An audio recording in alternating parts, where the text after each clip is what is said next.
Good evening and welcome to OWU's own Bishop Plus virtual information session series. My name is Lori Patton and I'm the Director of Admission here at Ohio Wesleyan. In addition, I graduated from OWU in 1995 and I'm going to hang on for just 1 second while other folks enter the room.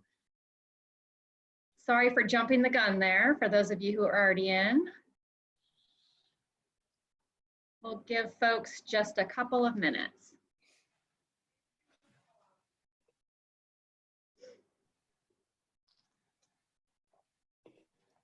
These virtual sessions are new to all of us, so we'll hang on for just a hot minute and let everybody get entered into the room.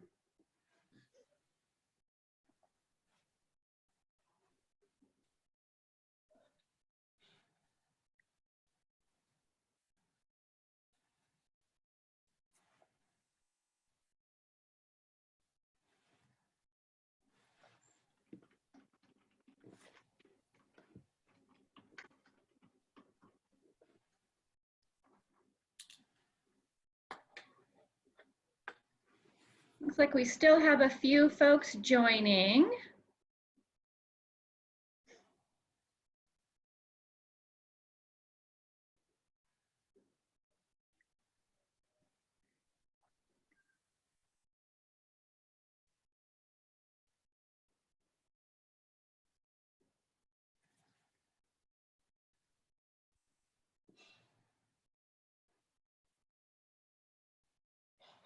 All right. I think I'll go ahead and try to get started. So again, good evening and welcome to Ohio Wesleyan's version of maybe Disney Plus, our very own Bishop Plus, a virtual information session series. We're offering a number of these topic-based information sessions over the course of the month of April. As I started to mention earlier, my name is Lori Patton. I am the Director of Admission here at OWU. I am also a proud graduate, class of 1995. And interestingly, I also have two students now who are OWU students. My daughter is a sophomore currently at Ohio Wesleyan, majoring in the sciences, and my son, who is a high school senior, will be joining OWU in the fall with some of you that may be also joining us. I'll be the moderator for tonight's session, and we're calling tonight's session From Bishop to Dr. Bishop, Pre-Health at OWU. And this session really will feature on, focus on the pre-health professions that we offer at Ohio Wesleyan. As you know, the coronavirus has turned all of our lives upside down. The months of March and April usually have our campus buzzing with activity as high school seniors are perhaps visiting OWU for the first time or the final time before making their college choice. And some high school sophomores and juniors use part or all of their spring break to dive a little deeper into the college search by touring campuses. But this year is certainly different. Our campuses are empty. Faculty, staff, and students are working and learning from home. Sports, unfortunately, have been canceled, and student organization meetings have shifted to online virtual meetings. I actually was meeting for the last couple of weeks, twice a week, with the Ski and Snowboard Club at Ohio Wesleyan. They are a new group on campus that I have been tabbed as their advisor. So we are in the process of submitting a budget to perhaps offer a ski and snowboard trip next January. So we've been meeting virtually for those. We've all had to adapt for sure, and it hasn't been easy, but we are committed to finding any way possible to share as much information about Ohio Wesleyan with all of you, and especially to help those seniors who might not have been able to visit before making a final choice.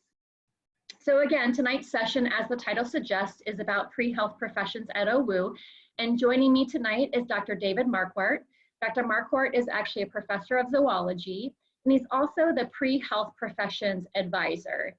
David, welcome to the session. I wonder if you can start by telling our audience just a little bit more about yourself maybe how long you've been at OWU, what courses you teach, your research interests, anything that you'd like to share with the group. Sure, absolutely. So, as Lori said, my name is Dave Markwardt, and I've been at Ohio Wesleyan since 2003 in the zoology department, one of the two departments that make up the biological sciences at Ohio Wesleyan. The classes that I've taught since I got here, and also some that have been added on recently, include Introduction to Cell Biology, and then an advanced course in that same subject. I have an advanced course in immunology that I always teach.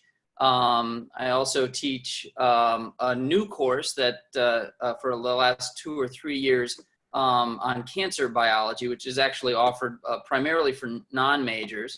And then in addition, I teach seminars on a range of different subjects. My research is actually focused in on trying to understand some of the basic molecular mechanisms that underlie the formation of the cell wall in yeast, primarily with the goal of producing information that others might use to develop better antifungal drugs. So we sort of do basic cell and molecular biology using that organism. Awesome. Thank you. So I will also remind our attendees that if at any point during the course of this session you would like to pose a question, there is a Q&A feature towards the bottom of your screen, and you are welcome at any point in time to pop a question into that chat feature, and we'll be sure to answer them along the way. So I'll start, Dr. Markwardt, by just asking you how you are. How are you doing with this transition to online learning? What have you learned maybe about yourself and maybe your students in the process? Well, it's a great question, and doing fine. It is a lot of work for a couple of different reasons. It sort of takes me back to my first couple of years at Ohio Wesleyan. Many of my lectures, which have been developed for a while, have to be kind of reimagined to be presented in an online setting. And in fact, I hadn't really thought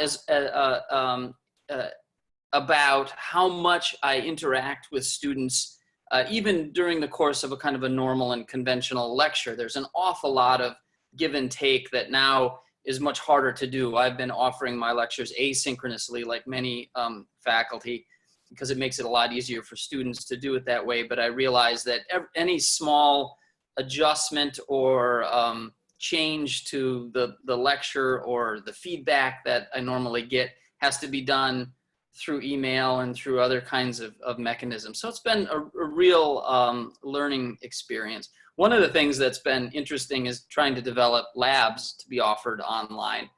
Just last week, I sent out data that my students would have collected themselves in lab, but instead I had to send them out all the data, which then they could analyze and write up. I mentioned to them that it's one of the only times, hopefully in their career, that they'll be using made-up data, because we sort of doing what we have to do to help them develop the skills that they really need from these classes. But doing fine, just very busy and trying to stay in contact with students and especially with advisees. This is our a prime peak advising time at Ohio Wesleyan, because our students are registering for fall classes. So we have been having many meetings with students at all 4 different years about what lies ahead.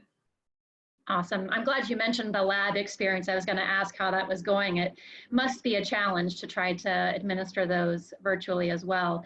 I have a challenge for you, David. My daughter, as I mentioned, is a sophomore, and one of her professors who teaches his classes asynchronously as well is starting and ending every lecture with a song and dance. So there Wow. you go. I actually look forward every Monday, Wednesday, Friday to see what he does next. A side benefit to being the parent of a current student. So you might try it. Well, that's great. I can hum, and that's about it. Yeah, whatever it takes, right? That's right. So let's dive into a little bit more about pre-health professions at OWU. What does that actually mean? What does pre-health professions cover? And we'll kind of go from there. So yeah, the pre-health professions include pre-medicine, pre-dental curricula, and as well as people who perhaps want to go in to become nurses or physician's assistants primarily. Now, at least those are the aspects of pre-health that I kind of oversee. In addition, though, there is physical therapy. I put that on a different sort of category only because we have a physical therapy advisor, Dr. Danielle Hamill, who works closely with students who are interested in that particular path. And so same thing with pharmacy, for example. Clearly, pharmacy would be sort of under the auspices of pre-health, but we have a specific pre-pharmacy advisor too, Dr. Thomas in the chemistry department. And I think that sort of transitions into one of the most important things about Ohio Wesleyan and about a small college experience is the kind of one-on-one advising that is not only common, it's the norm. It absolutely happens all the time. And we have a range of advisors who have expertise in all of these different areas. Veterinary science is another one. Dr. Carino in my department is the pre-veterinary science advisor. So a range of different tracks or paths or interest areas that are sort of overseen by a range of people who are up to date on and current on what's needed to help our students be successful in those areas. My job mostly, though, is for those folks who want to do, as I said, medicine, dentistry, and medicine with regard to both allopathic and osteopathic medical schools and physician's assistance programs, as well as nursing. Great. So just to give our audience a sense, is pre-med or pre-dent or pre-physical therapy an actual major? Is that what they choose, or are there other options? It is at Ohio Wesleyan. In some places, pre-med is a standalone major. In other places, it has to be paired with another major. It is technically a standalone major at Ohio Wesleyan, but one of the things I talk about when students tell me that they're interested in that particular major is I urge them to twin it with another major. Almost all of the students who graduate with a major in pre-med have another major either closely aligned with it, something in the biological sciences, for example, or in the chemistry department, but also sometimes in a different division, in the humanities or the social sciences. One thing that it's really important, one point that's important to make, I think, is that medical schools and dental schools do not care about what your major is called, right? So having a pre-med major versus any other kind of major really makes no difference to them as long as you have the required classes. And so a pre-med major is just the easiest way to make sure that you're getting all of the required classes that a medical school would require for admission. But many students from Ohio Wesleyan and any institution will go on to medical school without having been a pre-med major. They are just made sure with good advising that they took the classes required for admission. And medical schools actually are very consistent about those classes. And there's actually surprisingly few. There's between 8 and 10 classes or so, which are really required for admission to medical school. Those are clearly part of the pre-med major, but you can definitely take those classes without having to do that major per se.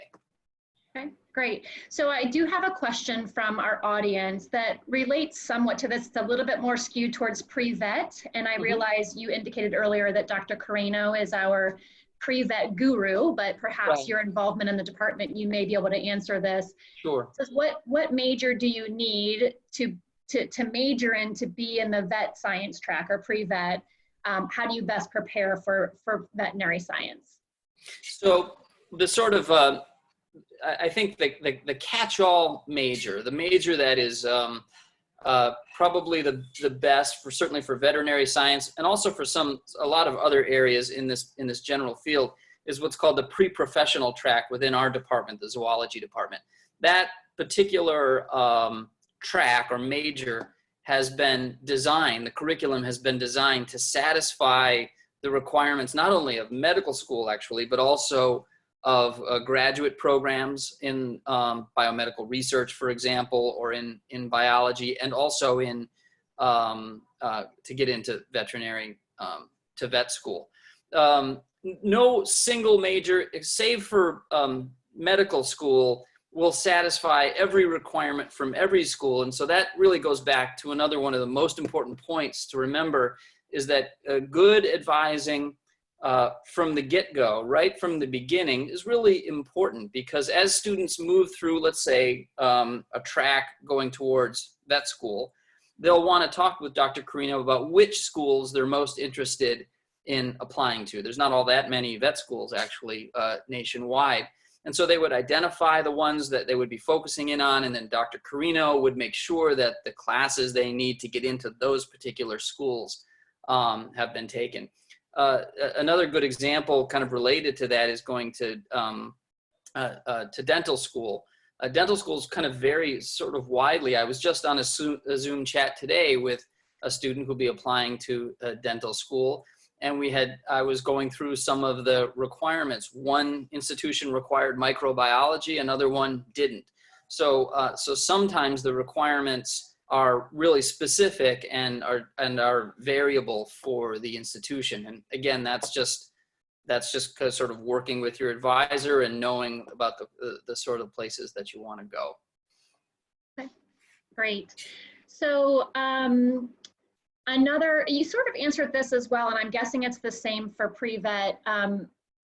Pre-vet students might also choose 2 majors like pre-med, and is it manageable to do that, having 2 majors? Absolutely. You know, so the kind of one of the most intensive majors, or I should say of the majors that require the most classes, that's usually no more than about 14 or 15 courses over the course of your time at Ohio Wesleyan. And if you take a normal load, which is 4 courses per semester, you'll have room for 32 courses. So there's definitely room to fit 2 majors into your track, or into your time at Ohio Wesleyan. Now if those 2 majors overlap to a great extent, like pre-med would with the pre-professional zoology track, then it's quite simple, and people often add a minor into that. It gets a little more, I don't want to say even tricky, but one needs to be careful about registering and advising if the 2 majors are quite distinct, right? I was talking with a student who is a major in pre-med and French, for example. Those are pretty different majors. I think it's a wonderful twinning of majors. It really sets that student apart from many other applicants to medical school having the French major. But at the same time, we have to sort of work together to make sure all the classes that he wants to take for both of those majors can fit in. But that happens all the time. There's double majors are very common at Ohio Wesleyan, including in the sciences. Great. Do you have a sense, Dr. Markwardt, of the number of students who are pursuing pre-health and or thinking about applying to medical school? Is that number changing every year? That number goes down as students move through their 4 years at OWU and at every other institution. So, and that's probably true for most areas. People come in with one idea or another about what they might want to do, but then they are exposed to a range of different things, especially at a liberal arts college like ours, where general education courses are very important, and you have to take a lot of them. Students encounter different areas that they never even knew about and end up majoring in those. So certainly we have a lot of students who say they want to go to medical school, or at least think they want to when they begin, and some move off of that path because they find other things they want to do more. There's a range of different reasons that people go off of that path. But by the senior year, we're usually down to about 15 to 20 students who are going to be applying to medical or dental school. And then probably it varies, but another 5 to 10 perhaps who want to do a physician's assistant's program or want to do a master's of some kind related to public health. That's another track that many of our biological science majors go into. So I'd say anywhere from sort of 15 to 25 students, depending on how you kind of define it. Usually about 15 to 20 applying to med school or dental school. Okay, great. So you mentioned earlier the fact that med schools don't really care what your major is called, that there are certain sort of core classes that are most recommended to best prepare you for med school. And so one of the questions that had been submitted ahead of time says, I would like to learn about what courses are required to qualify for medical school. Will we automatically be registered in those courses if pre-med is chosen? How does that work at Ohio Wesleyan? Sure, that's a great question. It's interesting. So at Ohio Wesleyan, and I think this is true at most every other school, it's not as if you pick a major and then all of the courses are chosen for you. There's actually a lot of variation even within majors. Often within a major there'll be some required courses, but then there'll be many elective courses. You can choose from one thing or another. For example, immunology, which I teach, is not a requirement in the pre-med major, but is a course many pre-meds end up taking as an option because they feel it's interesting and it helps their application. So if you want to do pre-med, what you'll do is meet with your advisor, and that happens even before classes begin. In the week before classes begin, you meet with your advisor. Actually, in the summer, you'll have set up your first semester's classes, and you would tell a faculty advisor during that period that you're interested in pre-med, and they would get you into the classes early on that you should probably be taking. And then you would work every semester. You meet with your faculty advisor, make sure that you're still on track for that, or talk about whether you want to go in a different direction. And then sign up for the classes for the following semester which fit that particular track. You know, I really strongly believe that one of the best things about a small college environment, and including and perhaps especially at Ohio Wesleyan, is the quality of advising. I went to a large school. I went to the University of Wisconsin for my undergraduate, and I first met with an advisor who wasn't my sister when I was a junior. And that's not the way to do it. You know, that doesn't happen at Ohio Wesleyan. There's you have a lot of chance for quality feedback from the faculty who are you know, up to date and who know what you should be doing and who know the curriculum sort of intimately. So working with advisors every step of the way, and people who want to do pre-med or vet school have two advisors. Actually, they would have a faculty advisor, and then for specific questions about going to medical school or preparing for that, they would come and see me, and I meet with those students all the time for sort of med school specific questions. So there's a lot of help to be had, and kind of that's how it works. But I get a spreadsheet of all of the students who expressed an interest in going ultimately to medical or dental school someday, and so I know those students from the get-go, and I communicate with them from their first semester on, and continue to do so over the course of their 4 years.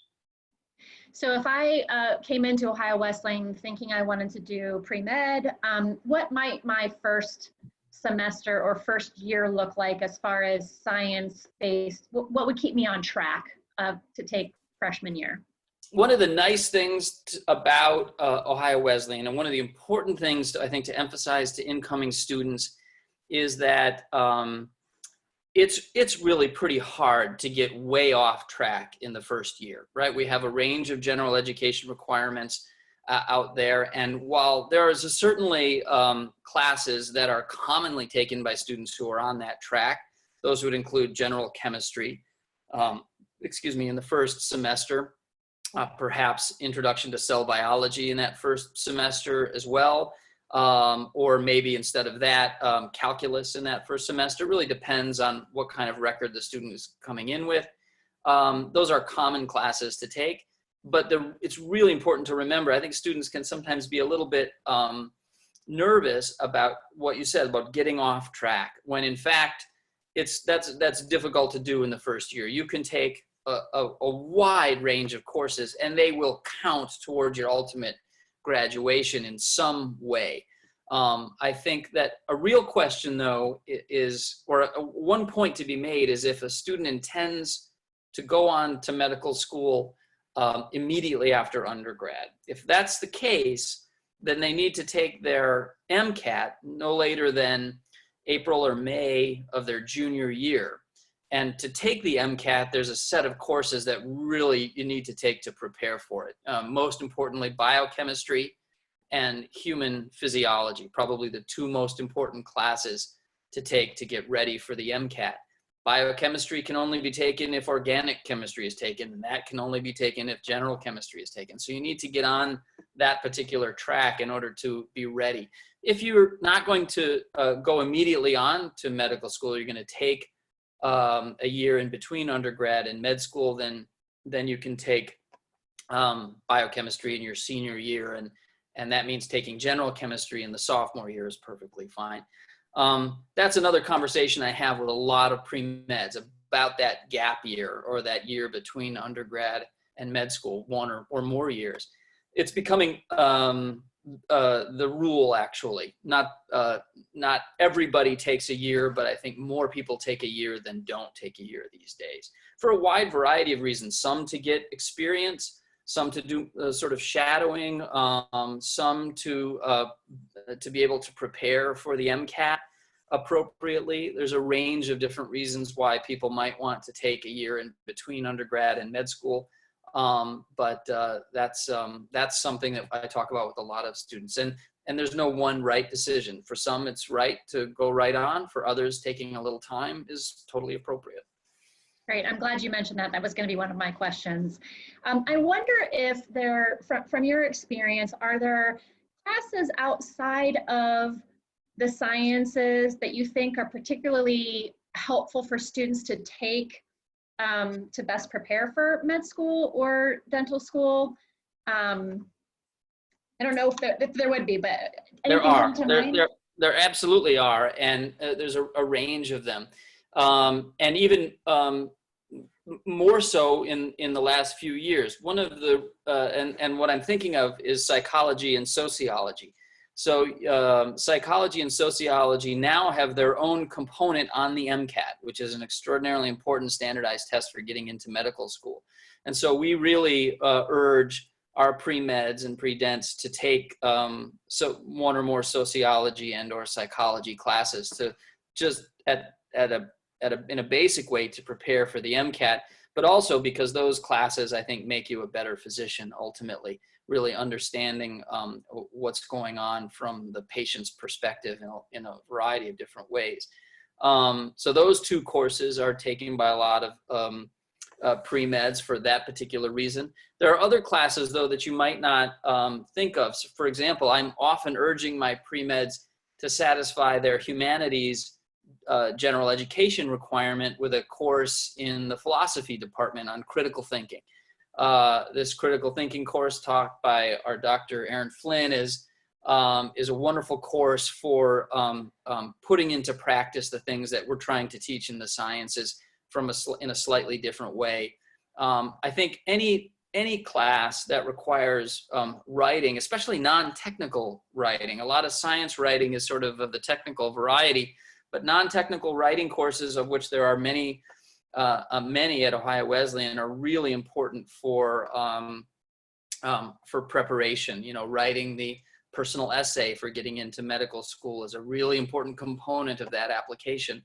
And I've had the pleasure to teach a non-majors course the last couple of years, had a lot more students who are not science majors in that class, had a lot of writing assignments in there, and I've been just knocked out by the quality of the writing that those folks are producing. So I think that's another real plus about going to a liberal arts college that has a lot of general education requirements, is that you become extraordinarily well-rounded.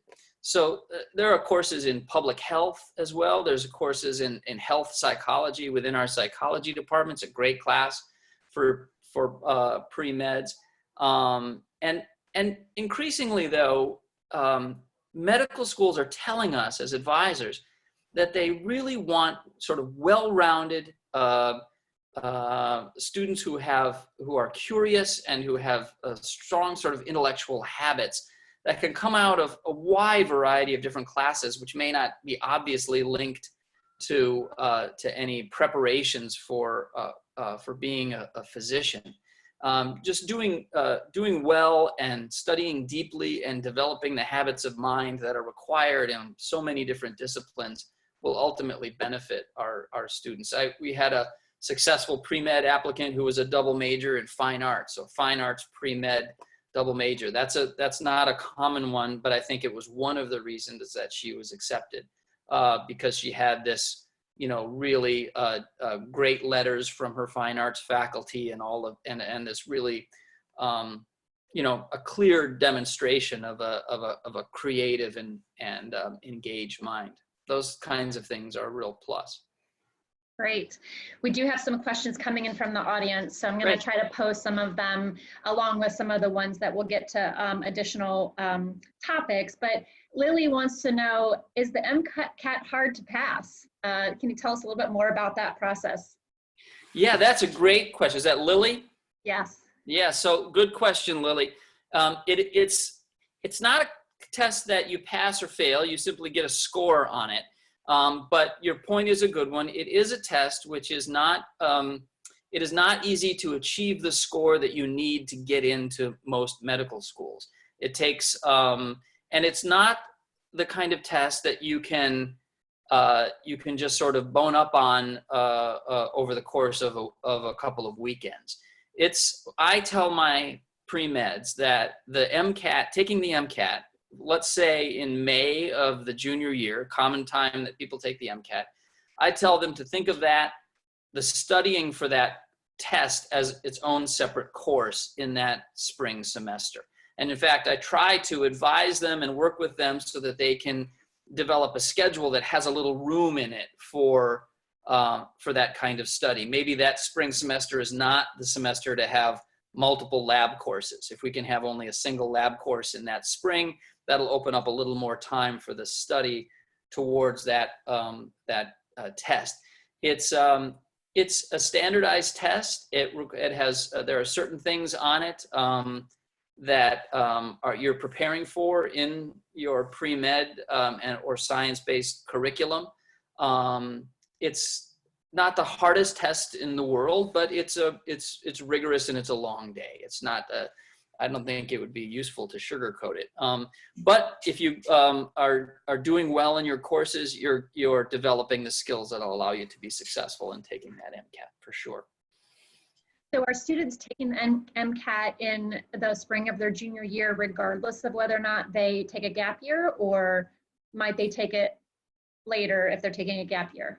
The latter. They would take it a year before they want to go to medical school. So if you want to go on to medical school in the fall following your graduation in the spring, then you would take it in the previous spring.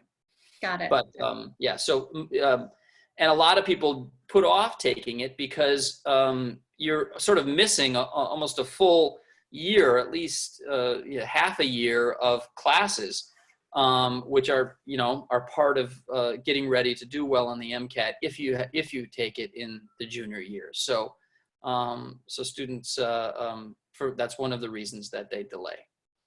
Great. So this next question is going to be maybe multi-pointed, I guess. Let's talk a little bit about how our OWU students do at getting accepted into medical school and dental school, what the sort of percentage acceptance rate is, how that compares maybe nationally, and also whether or not we have any early acceptance partnerships or agreements with institutions out there for medical school. Sure. Well, if I miss on any of the parts of that question, please remind me. So I'm jumping right to the partnership. The previous part of the question was our acceptance rate. So Ohio Wesleyan has had an acceptance rate of approximately 80%, between 80 and 85%. That's been very consistent throughout my entire time here. with whoever's been in this particular position. And that might seem high given that the national acceptance rate is less than 50%. I think the reason for that high acceptance rate is really twofold. One, students are being taught by faculty for whom teaching is their primary job when they come to a college like Ohio Wesleyan.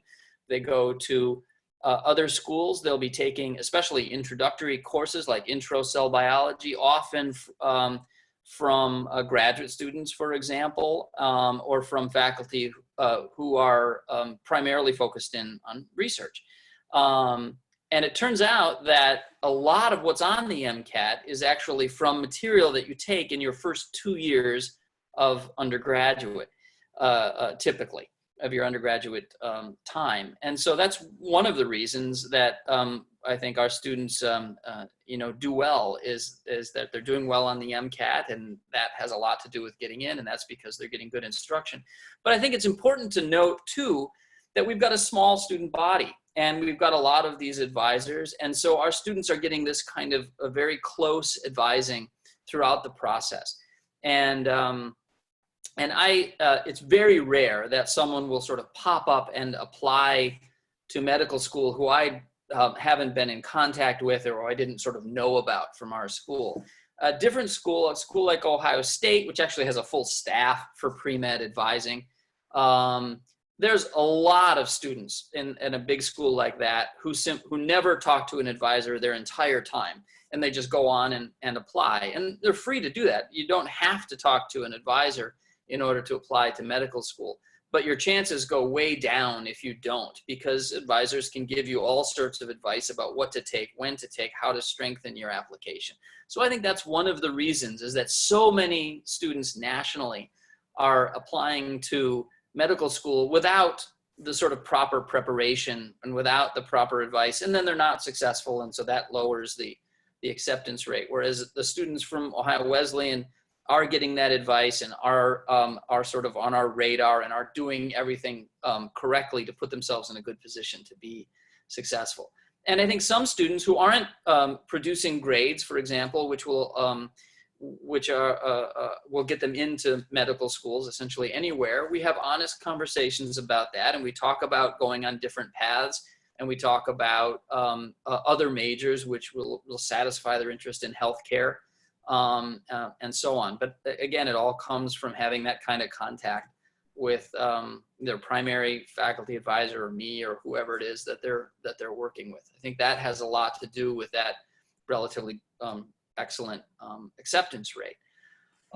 You mentioned any schools that we have a pre-existing relationship with. We have one right now, the Lake Erie College of Osteopathic Medicine, LECOM, is one of about 36 colleges of osteopathic medicine.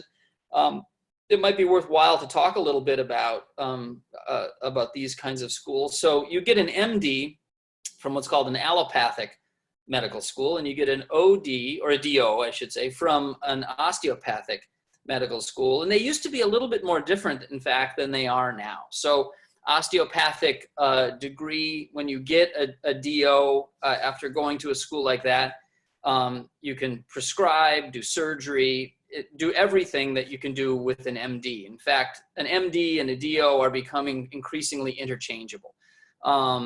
Some of the instruction that you get at schools of osteopathic medicine are a little bit more holistic. They're thinking about the whole patient. There's a hands-on component in diagnosis and in treating patients, which is very important to the DO curriculum. But we have a lot of students who go to MD granting institutions and DO granting institutions, and they go on and do normal residencies and work in hospitals and so on. And so LECOM is one of these schools of osteopathic medicine, and we have a relationship with them. Students who in their first 2 years decide that they would like to go there can, and as long as they maintain success in their classes and take the right classes, they have automatic acceptance into LECOM, as long as they go through the acceptance process at the beginning. That can also be done on their own as college seniors, and they can enter Ohio Wesleyan with automatic acceptance into that college when they finish. It's actually a total win for students, because if the junior or senior year rolls around and students realize that they don't want to do that anymore, or they want to go to an allopathic medical school or what have you, they're not in any way bound to going to LECOM. LECOM is bound to accept them, but they are not bound to going to that college. So we've had some very good experience with that. We've had a lot of students recently going to the brand new, beautiful Dublin campus of Ohio University's School of Osteopathic Medicine as well. In addition to all the kids who go to allopathic schools. Great. This is an interesting question from Abby. She wonders if there's any good activities or organizations that she should participate in to help build her resume or boost her application when applying to medical school? That is a great question. I'm so glad she asked that. And the thing that jumps to mind right away is it doesn't matter so much what you do, Abby, as much as how you do it.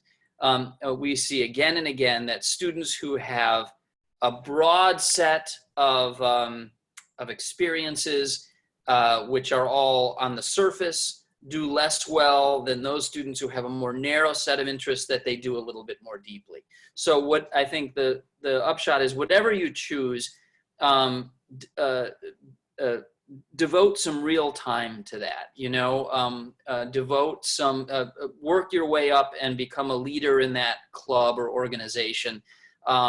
It says a lot more to be, for example, the president of the pre-health club than to simply belong to 3 clubs and have gone to a few meetings over the course of the semester. So it's not so much quantity as it is quality of extracurricular.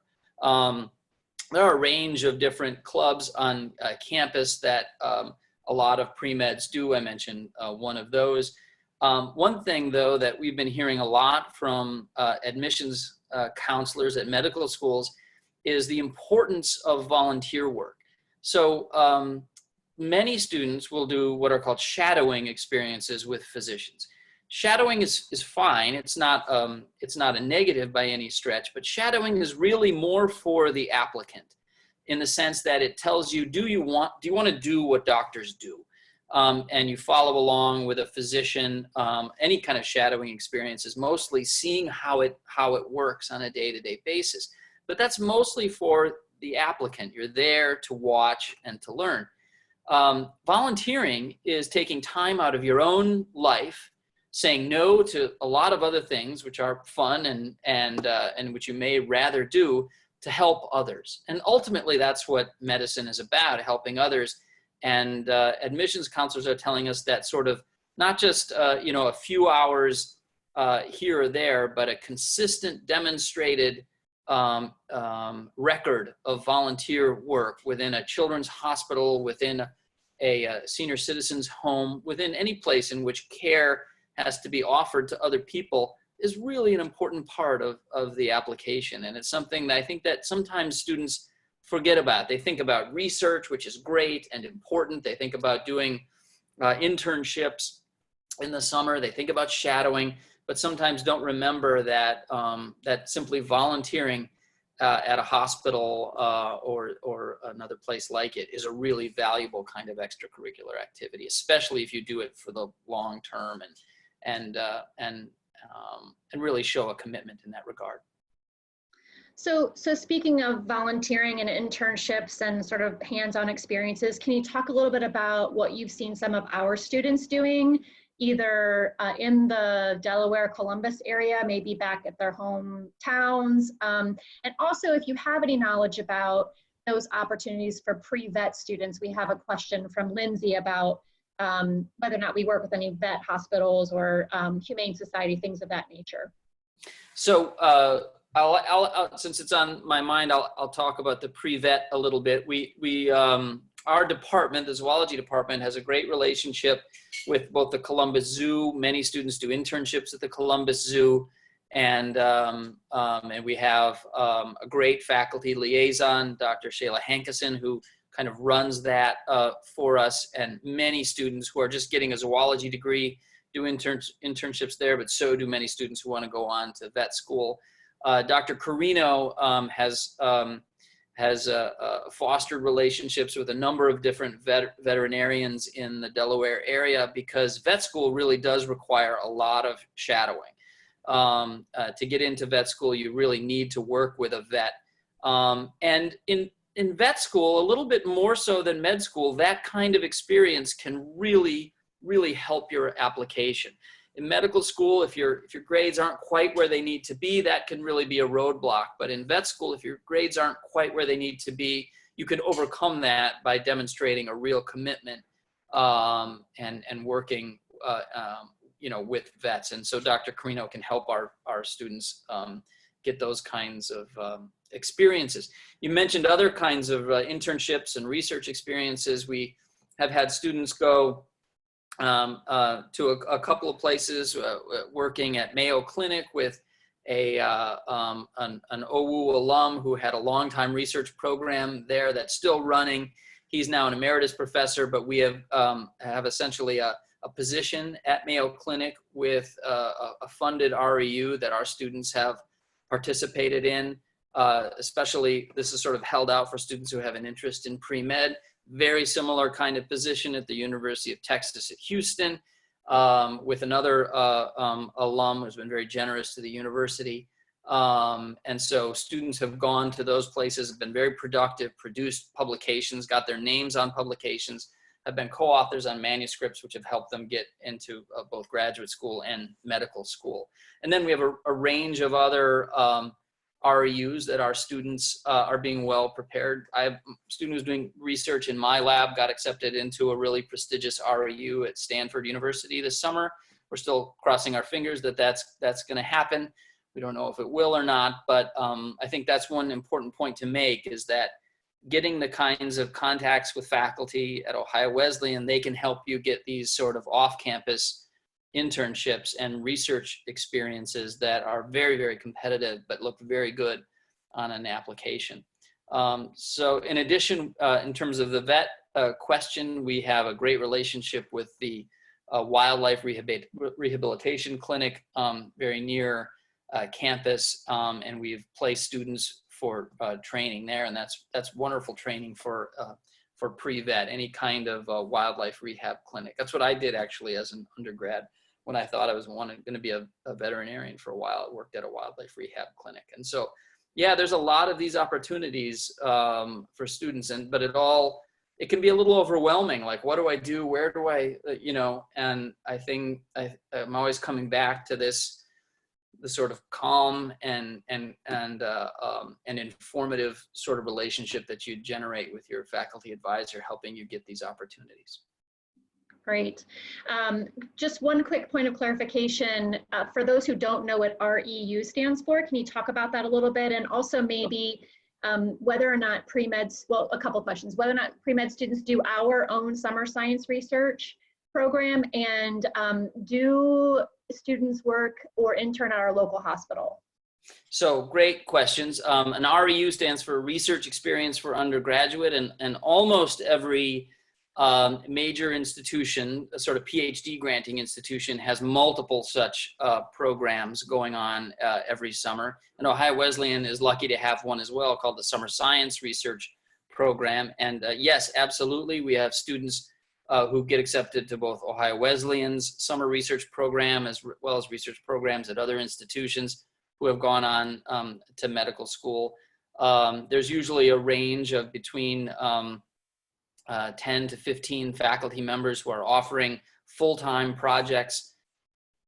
In our summer research program, students get a stipend, a $4,000 stipend, or $3,500, I think, and housing on campus, and more importantly, work full-time with a faculty member and usually one or two other students in a lab or in a field setting, getting the kind of hands-on experience that increasingly grad schools and med schools and vet schools are really looking for. So that's a big component of a good application, is that research experience. You asked something else that I'm missing.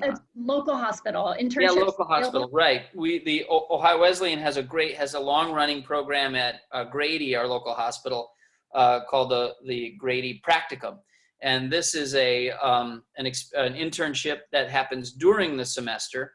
Students who are chosen for this, who have an interest in it, and who we think would be successful, usually it's 4 to 5 students a semester, go and have individual shifts in the ER at Grady Memorial, working closely with our nurse liaison at Grady and the physicians there, and getting that experience. And again, that's important not only to demonstrate, that kind of sustained work over the course of an entire semester, but it's also an opportunity for young people to see what sort of boots on the ground medicine is really like. And most people, it's become even more enthusiastic about their career choice from that experience. But sometimes it's a great eye-opening experience to say, maybe this isn't what I want to do, because it's a lot of work and it's really an eye-opening experience, usually in a very positive way for students. Great. Lindsay was asking about the percentage of students who get into vet school, and I wonder if you have those statistics as well, or if we need to direct to Dr. Carino. Geez, I wouldn't want to say offhand. I can only speak anecdotally, but we have placed at some amazing places recently. Just last year, we had someone place at the University of Wisconsin-Madison at their vet school when it's a top 10 program in the country. We place at Ohio State. I know we've placed at Purdue University, another very good vet school. I can't give you a hard and fast number, but I think that the acceptance rate is comparable to what it is for med school. Great. And Lindsay, I'll actually get you in touch with Dr. Carino, who could give you maybe some more specific information about that acceptance rate.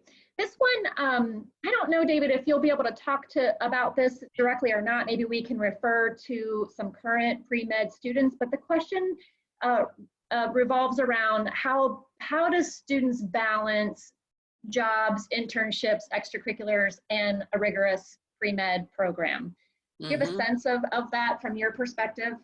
Yeah, well, I think that a big part of the application to medical school consists of grades, of the MCAT, of extracurricular experiences, which can include research and shadowing and volunteering, as well as recommendations from faculty, and then the personal essay as well. So those are the big components.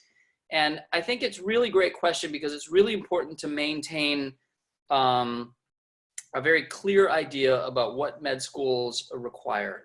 The medical profession controls its labor market very tightly at the point of getting into medical school.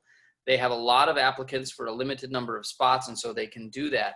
And so they, in some ways, that's refreshing, because the standards are very, very clear that have to be met. And so whenever I'm talking to new students about all of these, balancing all of these things, I always want to make sure that they understand that without strong academic performance in classes, none of the other stuff matters, right? You can be the first author on a paper, and you can volunteer 30 hours a week, but if your grades aren't at an acceptable level, you won't get in. So I really think that priorities are important, and that starts with doing well in classes. The how to balance things, well, in part that can be done by using summers effectively, right? The research and some of the other extracurriculars can be done in the summer when you're not in classes, and that's really important. And I think especially no later than the summer after sophomore year, you definitely want to be starting to build your record. Some students start to do it in the summer before sophomore year, even, and that's important. But that's, schoolwork doesn't necessarily need to overlap with that. Another extracurricular that's important for these applications is research, and that doesn't have to come in the summer. It can come during the academic year, but can fit within a schedule. We have a class called Independent Study. Every department has the same thing. And independent study is an opportunity for students to work closely with faculty during the academic semester as part of their normal 4-course load. and the kinds of productivity that you generate during that experience really looks good on an application. And in addition, we have both a fall and a spring colloquium in the fall and symposium in the spring, in which students can present their research accomplishments, whether that be from the previous year, the previous summer, or during the academic year in the spring. And then that gets written up on a CV and really starts to bolster and strengthen ultimately an application. But that's sort of part of one's academic sort of forward progress. I think that balance, I'm sure that there are whole sections of bookstores that are built on balance, not only for young pre-meds, but for every single person out there who's trying to balance different aspects of one's life, right? With professional preparation, or with their profession and their family and their own interests and their own health and so on. And so that's something that you just sort of, you balance isn't something that you can do one day and not another. It's something that you have to sort of try to think about during your time. And there's a lot of ways to do that. And I think a lot of people at Ohio Wesleyan who are interested in promoting that healthy balance. And we're hearing from med schools that they want that balance. Not balance meaning we want both chemistry and physics, right? They're talking about students who are strong students, but who have who have a real rich set of experiences. Whether that be athletics, we have a lot of pre-meds who were 4-year athletes at Ohio Wesleyan, and that helped their applications. So whether it be athletics or music, or any kind of activity that you do well and deeply and are interested in and passionate about, that's going to help. That's going to sort of help your application as well. I'm not sure if I answered that question very well. It worked for me. It sounds like the right advice for sure. So a question that I get probably more often than I thought I would get as an admission counselor that relates to pre-med is whether or not we have a cadaver lab on campus, and whether or not that's important to med schools, that you came from an institution that had one. So the answer is no and no, and full stop. Med schools do not care about undergraduate cadaver labs. Cadavers are hard to find.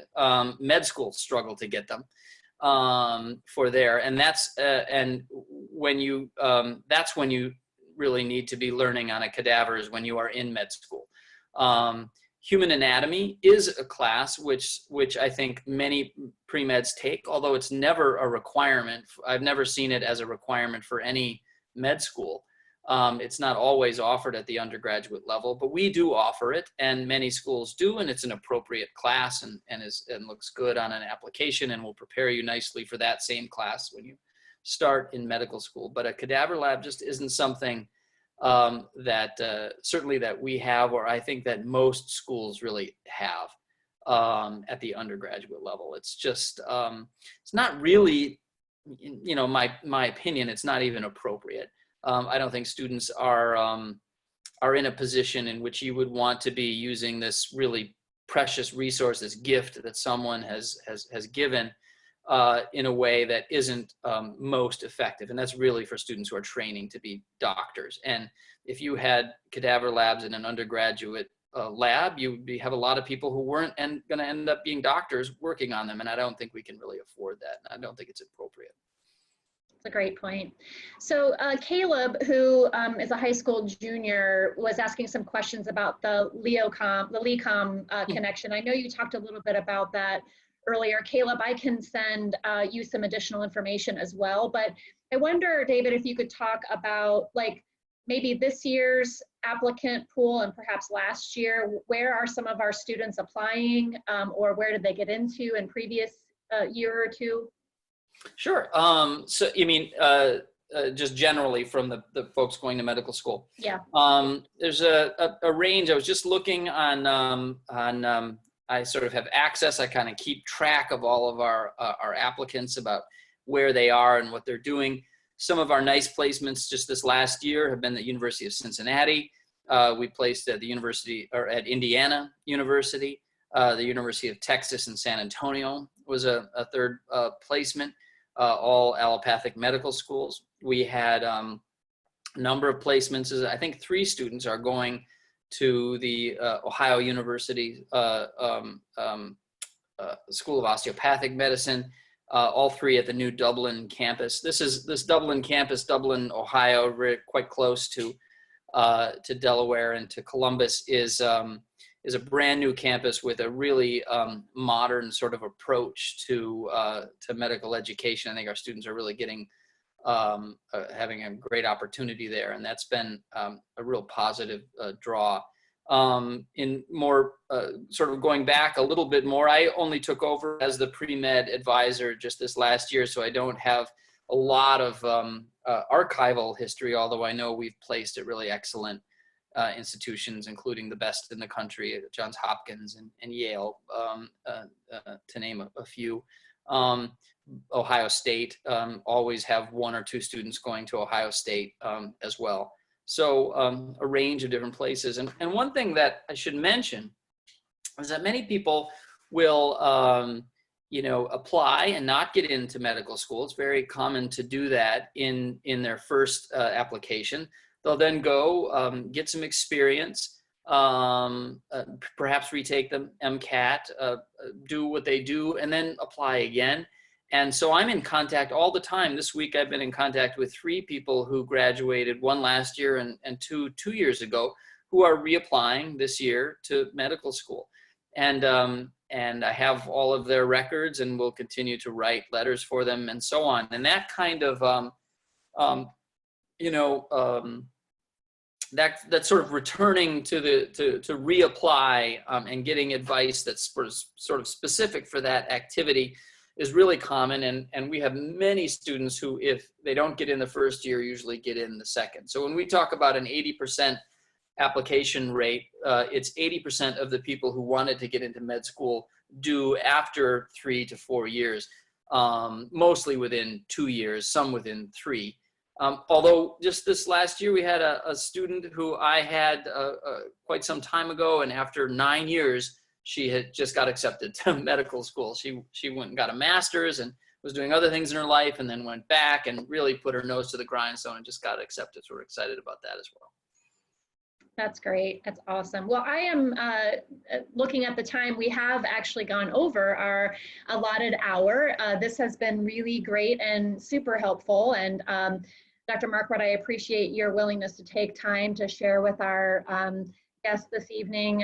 Hopefully you all learned quite a bit about Ohio Wesleyan's pre-health programs. And if there are additional questions that maybe you didn't get a chance to ask, you'll see on the slide that Dr. Markwart's email information is there. And I'm sure that in his spare time, maybe less of that now than a couple of weeks ago, he'd be happy to answer questions, and those that he maybe doesn't have time for, he certainly can refer to the admission office and we can help as well.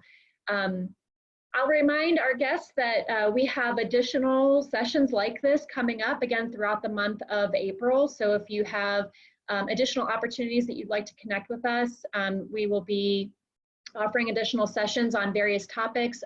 Yet this week there is a session on the OWU connection that will be taking place on Wednesday.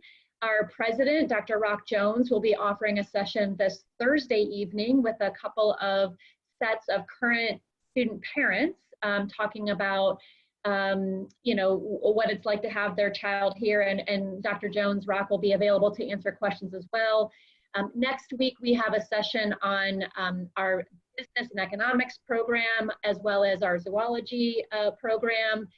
We're potentially adding a session next week featuring current students who chose Ohio Wesleyan without having visited, and hope that we can help some of you that didn't get that chance get some questions answered about how to make that choice.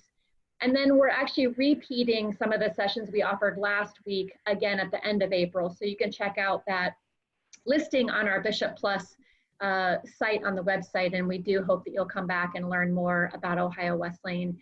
For those of you that are juniors on the chat, we do know that you'll very likely have a chance to be able to come to campus in person, perhaps sit in on one of Dr. Markwart's classes, maybe even meet with him one-on-one in person once all this interesting life situations has lifted and we're able to go back to some sense of normalcy. So Dr. Markwardt, anything else that you wanted to add before we say our farewells this evening? Any pieces of advice?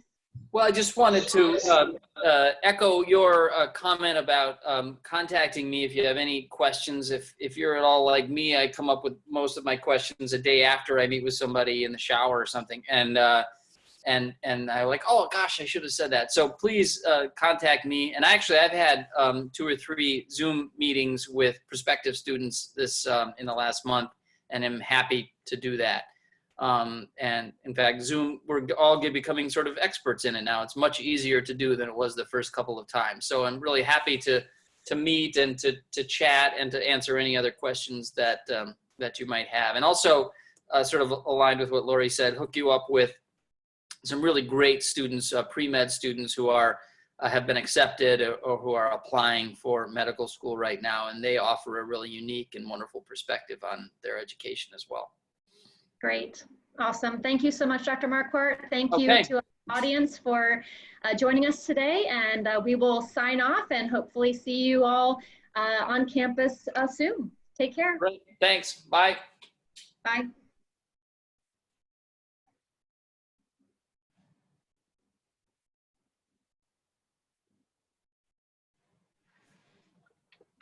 All right, are we off?